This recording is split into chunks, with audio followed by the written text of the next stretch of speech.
Today's topic is rotational inertia. In class, this took about a day and a half, and so the videos this might be one or two videos, but they'll be a little bit longer. Um, First, let's talk about what inertia is.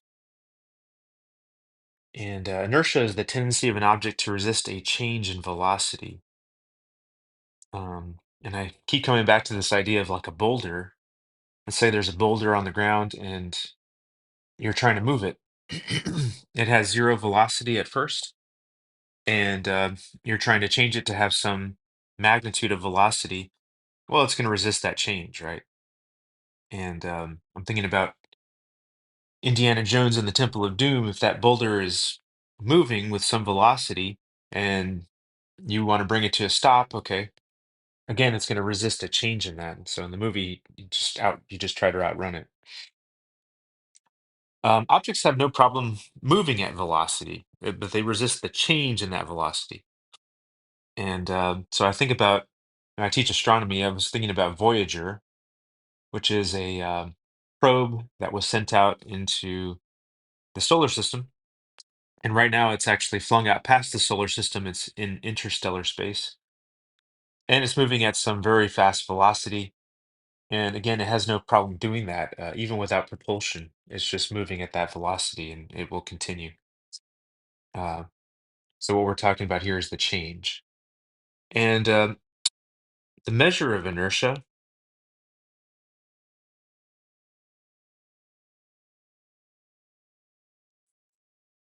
is mass. The more mass an object has, the more it will resist a change in its velocity, or the more inertia it has. All right. Um, Let me erase these. In class, we oops, did a little experiment, which I suppose you could also do. We used a meter stick, and now we're shifting over to rotational inertia. And what we do with this meter stick is you hold it here in the middle of the meter stick at about 50 centimeters, and you try to rotate it back and forth. Okay. Rotate it back and forth. And what you want to feel is the resistance of that rotation. And that's what rotational inertia is. It's a resistance to change its angular velocity or its rotational velocity. And so, yeah, try that experiment. Take a rod or something and try to flip it back and forth, rotate it, and start with the center.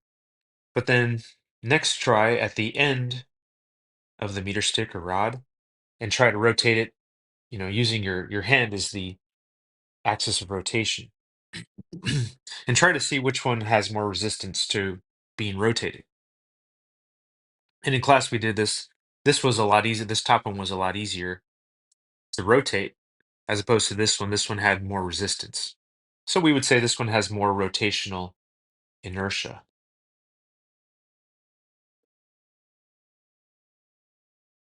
This one had more of it. This one has rotational inertia, but this one has more rotational inertia. Okay, so let's write this down. Rotational inertia is the tendency of an object to resist changes in rotational velocity, which I wrote this down, of course, is omega. Resist a change or change, change in rotational velocity. By the way, it's also called moment of inertia. It's kind of an older term. You might see it in a textbook. You might see it on an assignment. Um, Rotational inertia is what you'll see most often, at least now. And so, what does rotational inertia depend on? Inertia depends on mass. Does rotational inertia depend on mass? And if you replace that meter stick, which is made out of wood, and you make it a metal rod, yeah, it's going to give you more resistance to being rotated. So mass is definitely part of rotational inertia. We'll say it depends on two things, mass, and the next one is how that mass is distributed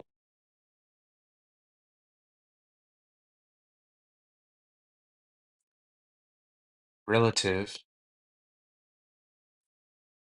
to the axis of rotation.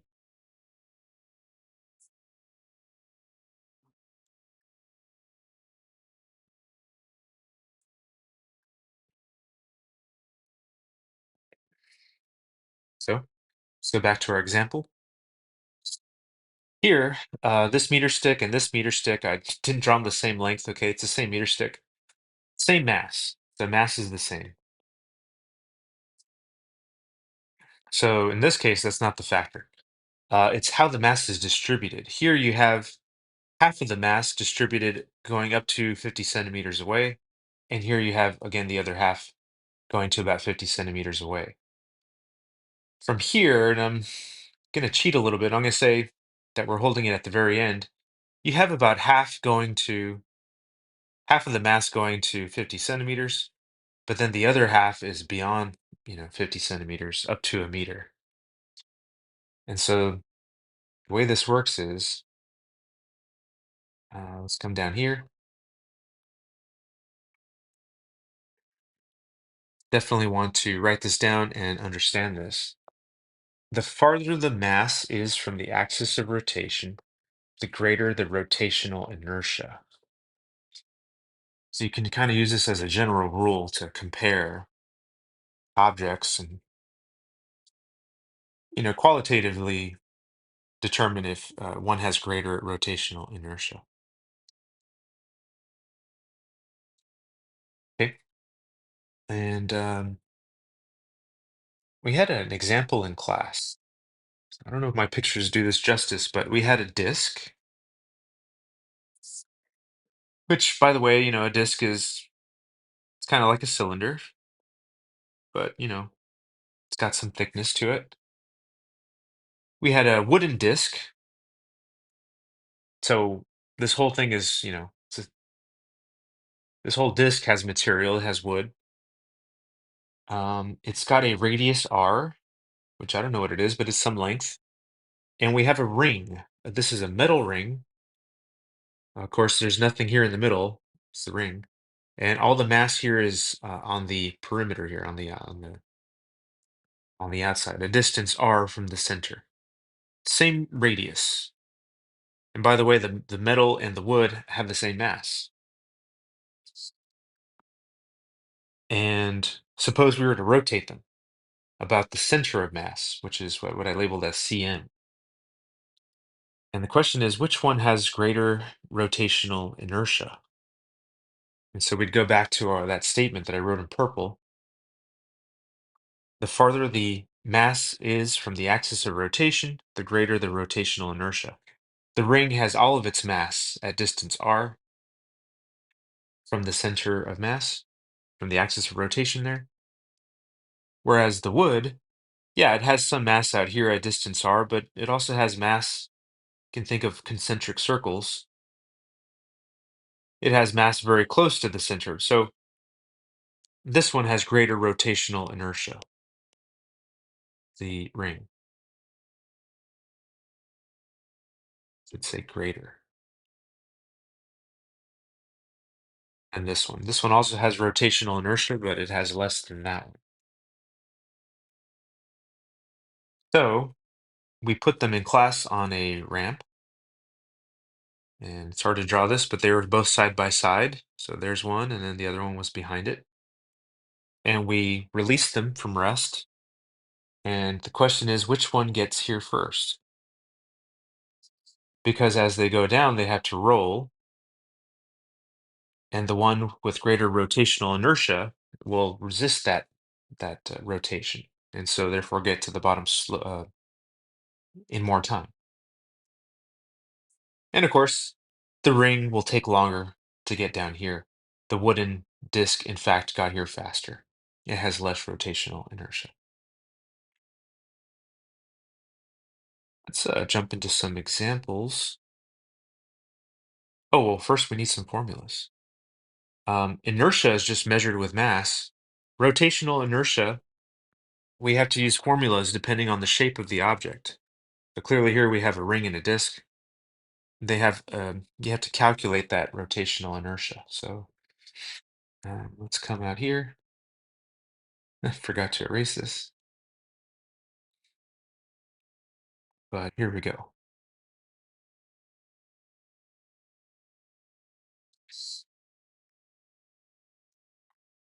So you should write these down for sure. There's 7 of these. This first one is very important because we need to memorize this. You will be expected to know this one. And that's a point mass. So let me break this down. Suppose you have I'm taking an example from the assignment. Suppose you have a rod, but for now, ignore the rod, okay? Um, at the end of the rod is a hunk of mass. Okay, it's very small, but it's got some mass to it, and we are rotating this thing around point P. From the mass alone, okay, right here, we're going to treat that as something we call a point mass. It's something that, we can say essentially has no size. The shape of it, in a way, doesn't really matter. But just the fact that there's mass here and it's being rotated at a distance from this axis of rotation. And we want to figure out what is the rotational inertia of just this point mass here. And we're ignoring the rod for now. We're going to talk about rods in a minute. So the rotational inertia, which is I, is equal to the amount of mass at that point mass, that mass there, and then r is the distance from the axis of rotation, which would be the distance from here to point P, or in other words, the length of the rod. And of course, we measure distance in meters, the mass is in kilograms. And if that's the case, then the units for rotational inertia are kilograms times meters squared. Sometimes I don't write the dot.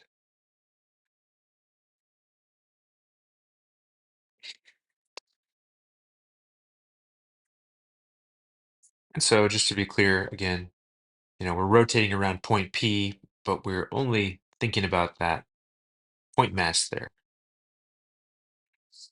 Okay? It's being rotated around point P like that. Now let's talk about rods.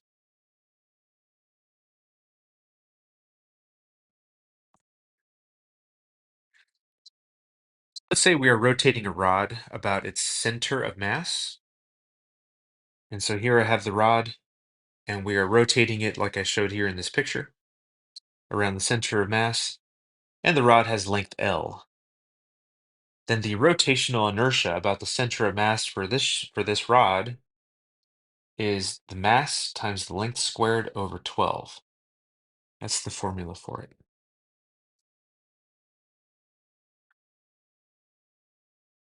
Let's keep going. If we have a rod and we are rotating it about one end of the rod, so this end or that end, I'll call that point P. And of course, we're rotating it, around this way and spinning. Then the rotational inertia um, rotated through point P is the mass of the rod length squared divided by 3.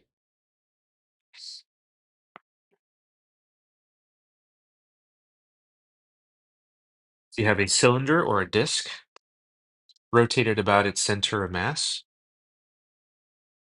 or rotated about the center this way.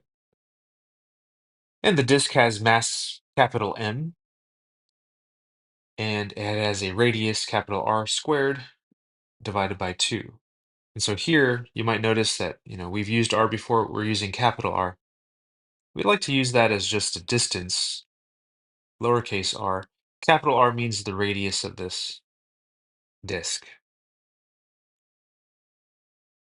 which of course is in meters.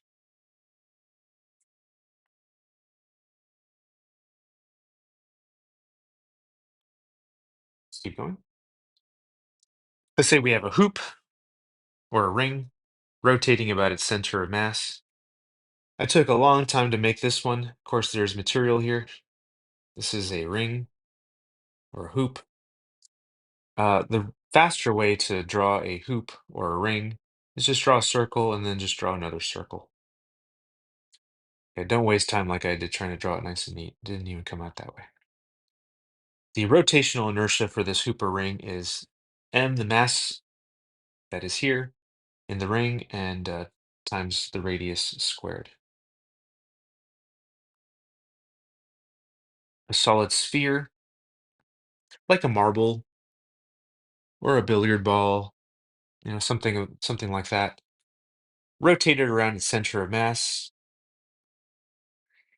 It's spinning.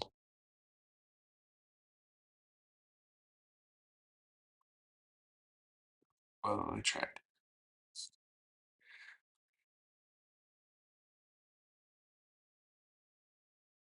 Give me a break. Okay.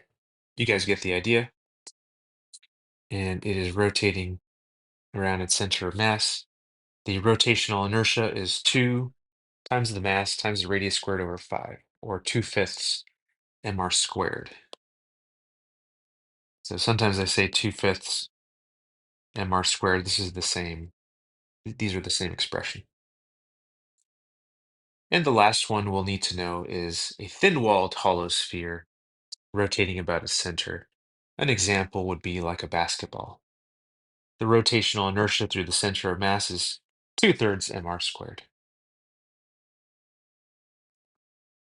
Let's do a quick example here.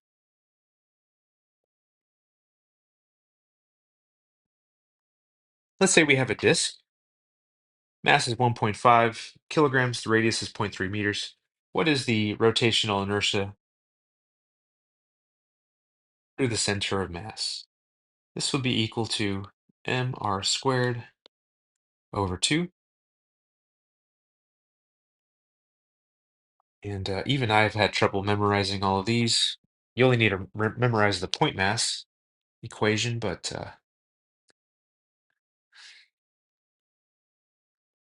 I believe this is correct. So we'll put in the mass, we'll put in the radius. We won't forget to square it, and we'll calculate it.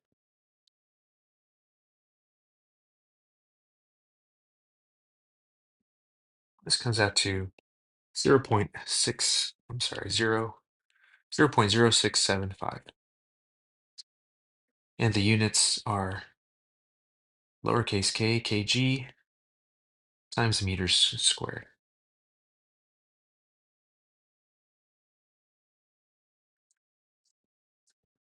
per disk. Okay, let's do another example. It's a rod with a small sphere at one end, and we are rotating it around one end of this point P. So you might realize we need two formulas for this, one for the rod and one for the sphere. So I'm going to write this as we need the rotational inertia of the rod plus the rotational inertia of the sphere. And so we need some formulas here to substitute in here. For the rod rotated around point P, one end of the rod, the equation is ml squared over 3. For the sphere, you might be thinking the formula for the rotational inertia of a sphere. But because the size of this sphere is very small in comparison to the length involved to the axis of rotation, um, the shape is not so important. We're going to treat this as a point mass. And so the equation for point mass is mr squared. And by the way, the rod has a mass of 4 kilograms.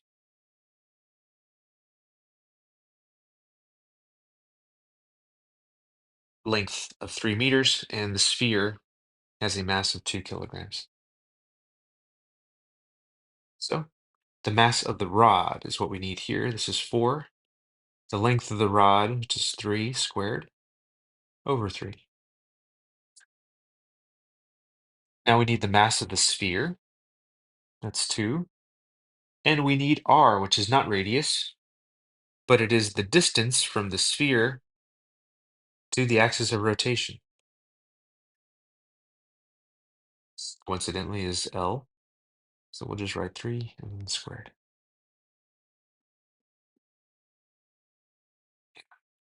Cancel out of 3. And so the rotational inertia is 12 plus 18, which is 30 kilograms meters squared over 2. What am I doing?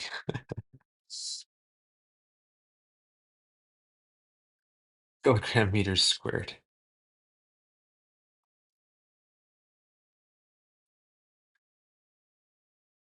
So when I make these videos, I'm often thinking about what I'm doing here, and I'm also thinking about the next part.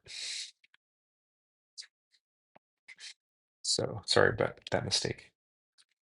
Okay, what we have here is a disk. There's no numbers, okay?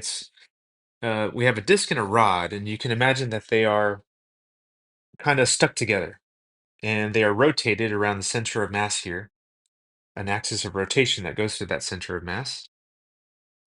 And the rod has some mass m, and the disk is twice that mass.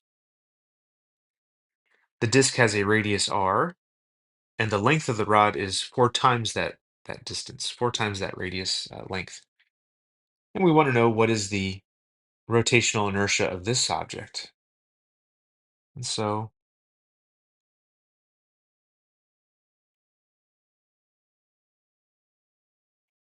here's what we will do. We need the rotational inertia. Let's just do the disk first, and the rotational inertia of the rod. Now, this doesn't have numbers, and it gets a little confusing because the formulas have m's and r's, but this is numberless. They give us a disk and rod with m's and r's. And so it's a good idea to try it like this. Well, let's put the formula above it, and then down here we'll substitute these that they give us here. So the rotational inertia of a disk is m r squared over 2, and the rotational inertia of a rod about the center is ml squared over 12.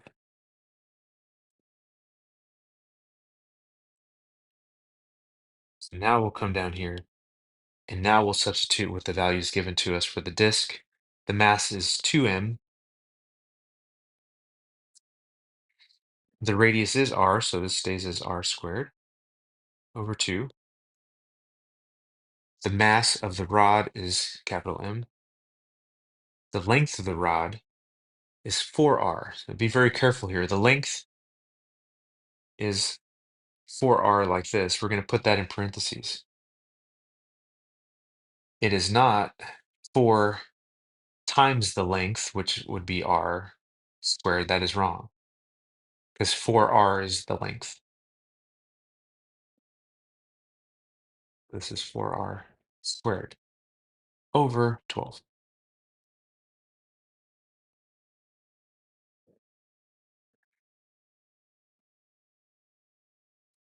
So the 2's cancel on this one. This is mr squared. And over here we get 16 mr squared over 12. So you might wonder, how do you get that? And I got like 3 questions in the same period over this, and it's a good question to have. Let's pull this out to the side here. M times 4r squared. Sorry for that. 12. Sorry, let's make that neat. Another way of looking at this is you can I kind of think of it as distributing the square. Just think of it like this. It's 4r times 4r. That's 4r squared over 12. So here you're going to get 4 times 4, that's 16. We have the mass, or we have m, capital M. And we have r times r, that's r squared. And don't forget the 12. So that's where we get this expression here.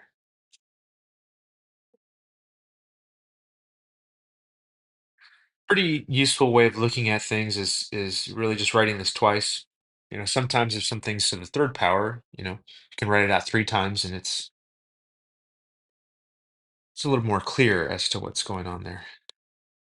R squared. This is 4/3 mr squared.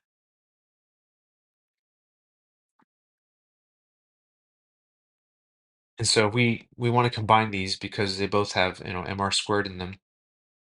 This is 1 mr squared, or 3/3 mr squared, because we want to have a common denominator. This comes out to 7 mr squared over 3,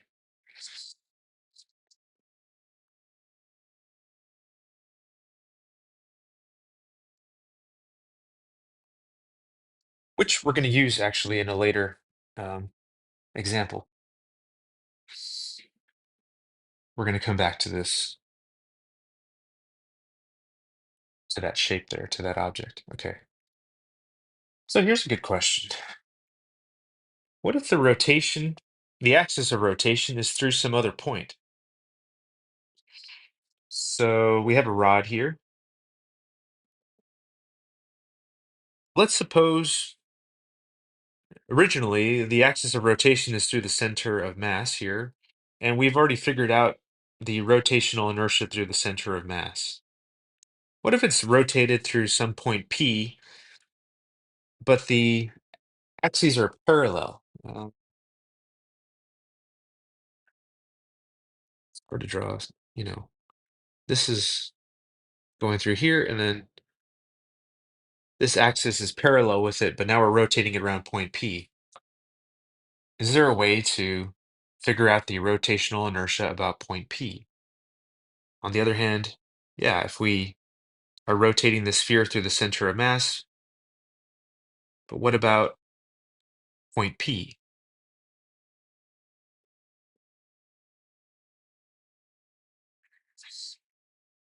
which has to be parallel with the axis through the center of mass? Yeah, so what's that formula? How do we figure this out? This is called the parallel axis theorem, where the rotational inertia through point P is equal to the rotational inertia through the center of mass plus the total mass, m, the mass of everything that's rotating, times d, which is the distance from point P to the center of mass. This is distance d. Whoops. Or, the same thing here. This is distance d, same distance, according to this picture. So parallel axis theorem. Let's look at an example.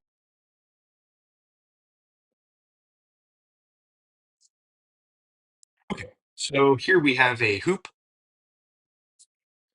and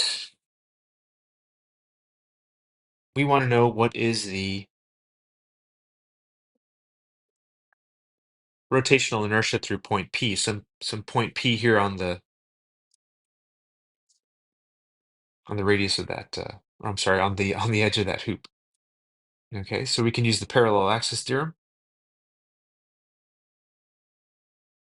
Look at that, I already wrote down the answer.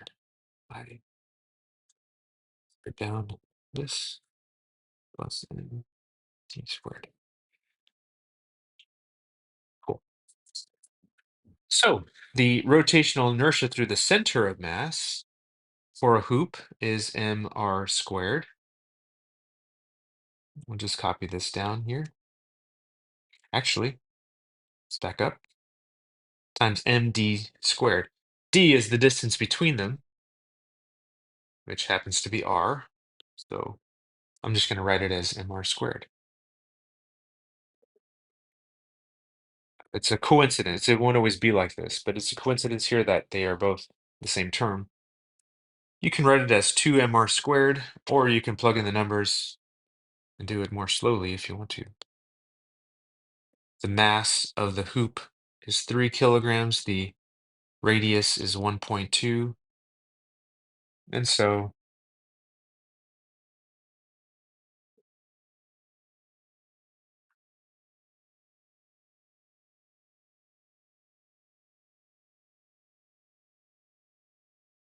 8.64 kilograms meters squared is the rotational inertia when rotated around an axis going through point P, which is correct.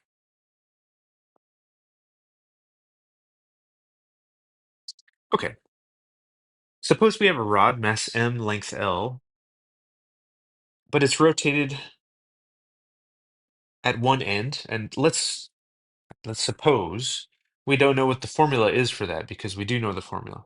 But let's suppose we only knew the rotational inertia about the center of mass, somewhere here. We could use the parallel axis theorem in this case to actually derive that formula.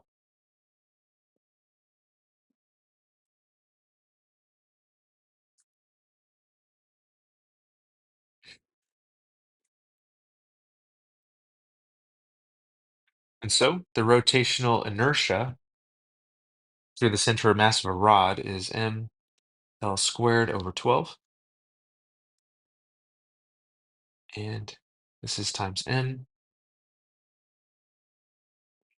The distance d from the center of mass to point P is half of L, right? If this whole thing is L, then this is half of L. So this is L over 2 squared. Is that distance. So I'm just going to write this down. Oh, and the mass is little m. I'm just going to say because the rod is m. And this is L squared. And so again, just to make it more clear for yourself, it's L over 2 times L over 2. So this is ml squared over 4. Let's get a common denominator, which would be, we can think of it like this, multiplying the top and the bottom by 3. This is ml squared over 12 plus 3 ml squared over 12, which is 4 ml squared over 12, which is, this is 1/3, which we already knew, but we just kind of derived it there.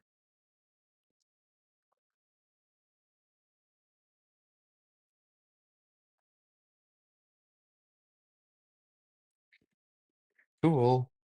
Now, we had the shape already. It's the disk, which is attached to a rod and it's rotated. It was rotated around the center of mass. Excuse me. But let's suppose now it's rotated around a parallel axis through point P. And so we can use the parallel axis theorem. And yeah, the question is we want to know what is the rotational inertia through point P.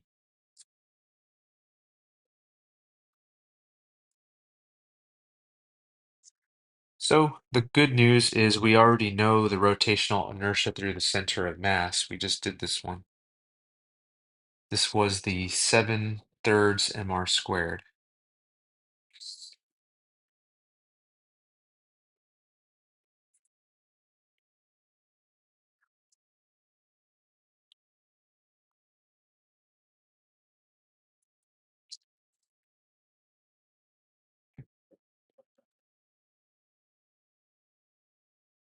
And now let's get the mass of this whole thing, which is rotated around an axis through point P, which would be 3 times m, or yeah, 3m. Right? This is full mass, 2m plus m, 3m. Now the distance from Cm to P is half the length of the rod. The rod has length 4r, so then we're talking here about a length, or a distance, excuse me, of 2r. But it's squared. 2r, but it's squared. So now I'm going to zoom in here and we're just going to solve this.